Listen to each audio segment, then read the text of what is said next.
e partecipiamo al progetto Corwood come proprietari forestali per cercare di valorizzare quello che è la materia prima legnosa e quindi riposizionarla e trovare un nuovo modello per l'integrazione con la filiera ed essere utili alla realizzazione di un'economia circolare sul territorio e portare quindi il nostro prodotto ad un nuovo valore che è andato perso poi negli ultimi 50 anni. Qui a Belluno stiamo presentando un convegno per spiegare alla gente cosa stiamo facendo come Foresta Oro Veneto, come progetto Corwood nell'ambito dell'innovazione del prodotto legno e dei semilavorati e nelle iniziative forestali per lo sfruttamento dei nostri boschi e delle nostre risorse boschive. Nel convegno dedicato al progetto Corwood abbiamo esaminato un caso studio che è quello delle segherie del Veneto,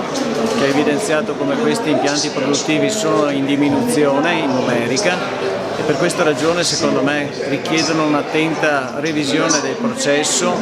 con lo sviluppo di nuovi prodotti. Non dimentichiamo mai che le segherie sono l'anello principale del sistema foresta-legno e a queste aziende deve essere prestata molta attenzione sia in termini di innovazione sia in termini di assistenza tecnica. Durante il convegno sul progetto Corwood ho presentato i primi risultati della ricerca scientifica svolta finora, in particolare sui Work Package 2 e 3, quindi sull'importanza di avere un impianto di essiccazione e sanificazione presso una segheria partner del progetto e sul riciclaggio differenziato degli scarti di legno, con particolare attenzione agli scarti di legno incollati.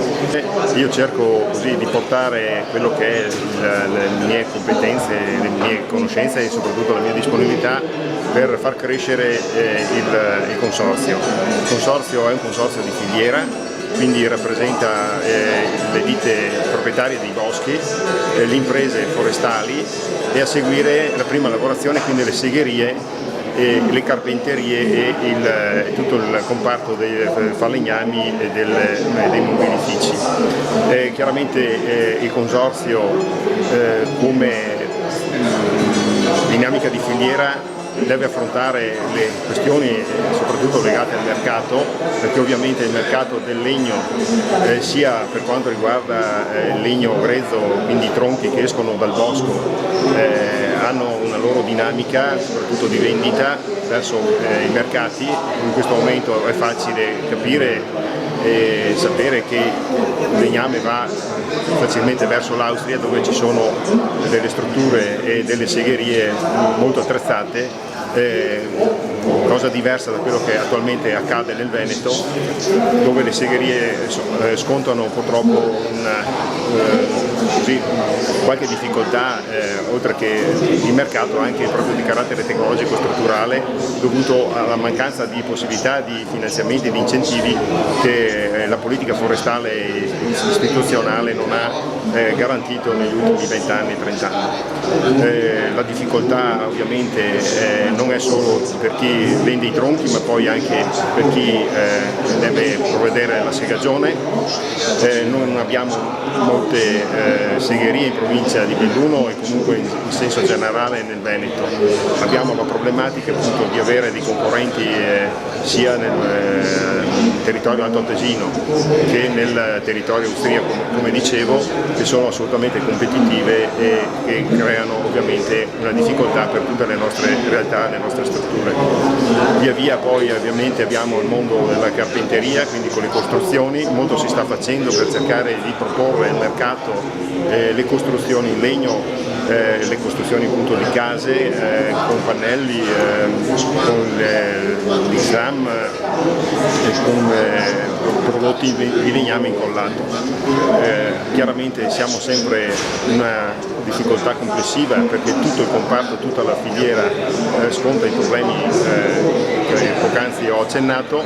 e quindi si cerca in qualche maniera di valorizzare e promuovere quello che è il legno locale, il legno veneto, perché oggettivamente spiace prendere atto che il legname spesso parte dal nostro Veneto, dall'altopiano di Asiago, dalla provincia di Belluno, dalla Marca Trevigiana, dalla zona delle prealpi trevigiane, per andare poi verso l'Austria e ritornare, una volta tagliato, una volta sagomato, per tornare nella nostra realtà, ovviamente con anche dei prezzi che, pur essendo abbastanza concorrenziali, però tengono conto anche dei costi di trasporto. La difficoltà oggettiva che noi in questo momento abbiamo è anche quello di far capire l'importanza alle aziende di essere aggregate, di lavorare insieme, perché se si fa squadra, come spesso si dice, si riescono ad ottenere dei risultati sicuramente più interessanti in termini di promozione, in termini di valorizzazione del prodotto veneto nel caso di specie. Noi cerchiamo come consorzio di fare la nostra parte, di aiutare nella promozione, nella valorizzazione, negli studi e nella ricerca. Promuoviamo la possibilità della partecipazione delle aziende e delle ditte anche al reperimento delle risorse e dei finanziamenti che sono necessari, e quindi la nostra, diciamo, mission è quella di cercare di sostenere sempre e comunque le imprese, siano esse forestali e boschive, siano poi l'ultima parte della filiera, quindi falegnamerie e mobilifici. Allora, durante il convegno ho descritto il progetto Corwood, in quali attività si articola. È un progetto di ricerca e di innovazione, quindi un progetto molto importante, ambizioso, perché ha un investimento di 4,5 milioni, è cofinanziato dalla Regione del Veneto attraverso il POR-FESR 2014-2020 e all'interno del progetto Corwood partecipano 15 imprese che rappresentano la filiera del legno, in particolare del legno d'opera, 2 atenei, precisamente l'Ateneo di Padova e l'Ateneo di Verona, all'interno del quale poi vengono coinvolti 6-7 dipartimenti per competenza. Quindi un progetto molto articolato che ha come obiettivo